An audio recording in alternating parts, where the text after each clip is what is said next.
Everybody, Matt Lewis over here at League. Wanted to spend some time with you guys today talking about contract negotiations. So, question we get a lot here. We talk through what it looks like to negotiate a contract. So, from the outside looking in, it looks a lot like sometimes you make an offer, you get your offer accepted, and you've got a deal, and you move on and buy the house. In reality, the process is a little bit more complex than that. We really end up having kind of three benchmarks for contract negotiation within the contract process. So from the time you make an offer to the time you close and get your keys, there's generally three benchmarks along the way. Now, there are others, right? We're going to talk about a standard finance contract. If your house is contingent upon the sale of another, if you have a couple of different contingencies within your contract in regards to financing, things like that, this number can increase. But for today, we're gonna talk about a standard residential deal that's financed. So your first stop on the negotiation is going to be the most obvious one, which is gonna be price and terms. This is the one that everybody's really familiar with. It is the, hey, I like your house, I saw it, I wanna buy it. You're offering $300, can I give you $285? We go back and forth. Hopefully you've got a good agent in your corner that is skilled at negotiations that can do a good job for you here, and you land on a price, right? So that's the most obvious one, but the one part I wanna focus on is the terms, because within this price, you're also gonna negotiate terms. And that includes contingencies and obligations for you to do within your contract. So beyond just what am I gonna pay, it is what am I obligated to do? And then what are my contingencies? What are the reasons that I can cancel this contract or that certain things happen, right? These are usually dates and usually money. So you're gonna have these two things that go around like, hey, I've got this much time to get my loan, or I've got this much time to inspect, or I have this much time to review my survey. So these are all gonna be negotiated here, right? But unfortunately, we're not done yet, right? We've still got a couple more hurdles to overcome. The second generally benchmark on our path is going to be inspections, right?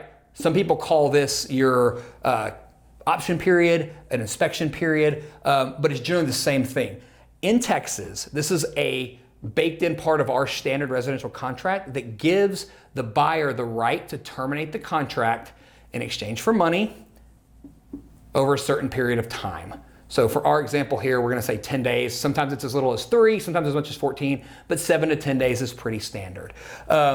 This number usually can be as low as 100. It can be as high as 1,000, depending on the price and terms of your deal. But what this second round does is it allows the buyer a unilateral, which means one way, right to terminate the contract for any reason. They don't have to give the seller a reason. All they have to say is, sorry guys, we want to exercise our right to terminate during our inspection period. Here's the notice. That's all you have to do. You don't have to have a reason. It can be that you decided you don't like the color of the house, you decided that it doesn't look great from the curb, you don't like the area, doesn't matter. This can be done. So because of that right, normally what gets done in this time period is repair negotiations. This is when an inspection happens, usually with a licensed inspector. They come in and they will say, hey guys, great house, but there's some hail damage on the roof, there's a leak under the sink, a couple of the electrical outlets aren't working, and once again, hopefully you have a good agent with you that can take this back and get you some repairs negotiated in your contract with the seller. This generally is done in two ways. One is actually having the repair done prior to closing, and the other is, again, they give you a credit for money in lieu of the repair. Now, there's a lot of nuance to this. It matters the way that it's done, and it matters the way that it's written. So once again, it's really, really helpful to have somebody knowledgeable in your corner to write this, because they're gonna obligate you to do certain things, and you wanna make sure it's done in the right way. So this is gonna be hurdle number 2. The last one is the one that people are probably least familiar with, and it's an appraisal negotiation. Now, this does not happen on every contract. However, if your contract is financed, then you're gonna have an appraisal requirement from your lender.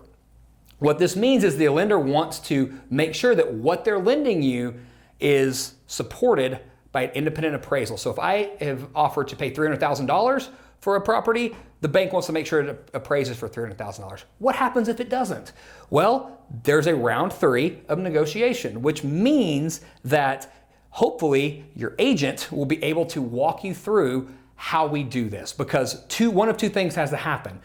Either the seller lowers the price, the buyer brings more cash to the deal, or the deal terminates. So this is going to be probably your least likely negotiation point, but it's also the hardest. And it really, really helps to have somebody who's walked through this before, because appraisals are very, very detailed, and it takes a specialized person to be able to dissect them and walk through this with an appraiser, because they look at value differently. We're actually going to do a whole other video on how appraisals work.